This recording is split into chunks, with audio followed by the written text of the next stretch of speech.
Good morning, good afternoon, or good evening. My name is James Liao from Academia Sinica in Taiwan. We all know that we'll have to quickly cut down our carbon dioxide emission to net zero by year 2050. But how? 2050 is less than 30 years away, but we still have a long way to go. To achieve net zero, we need to invest in science and technology to solve some hard problems. Some of them are commonly known. For example, we need to develop technologies for increasing energy efficiency. We need to build an infrastructure to produce renewable electricity. This requires cost-effective energy storage and distribution systems.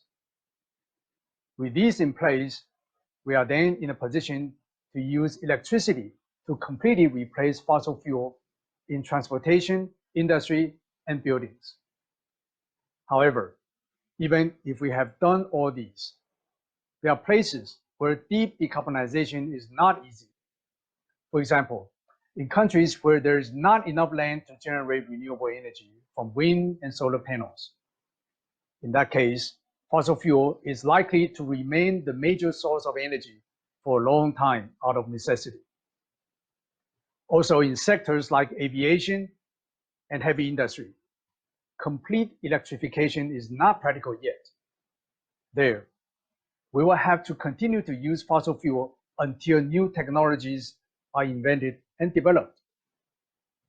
Therefore, to reach net zero by 2050, a key technology is carbon management. This is a hard problem, and it includes three aspects. The first one is to capture CO2 immediately after it is formed. This is in principle doable, but in practice very challenging.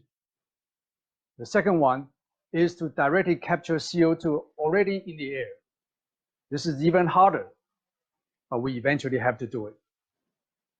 The third one is to avoid carbon dioxide formation. This requires developing new technologies. CO2 is small, like this is a model of CO2, and it is not reactive. Thus, it is not easy to grab. Only a few chemicals can react with it. Additionally, CO2 in the air is very thin, adding to the difficulty in capturing CO2 from the air. So far, the most effective way to capture and utilize CO2 is through photosynthesis. But unfortunately, it is not fast enough.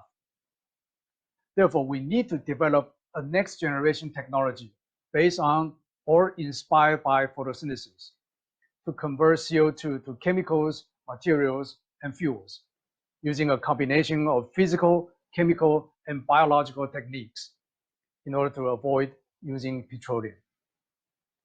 There are also technologies that can capture CO2 from flue gas, which contains about 20% of carbon dioxide. These include using various chemical agents or materials to bind to CO2. However, current technologies are still too expensive to use in a large enough scale. Additionally, once carbon dioxide is captured, we still have to figure out how to store it or utilize it.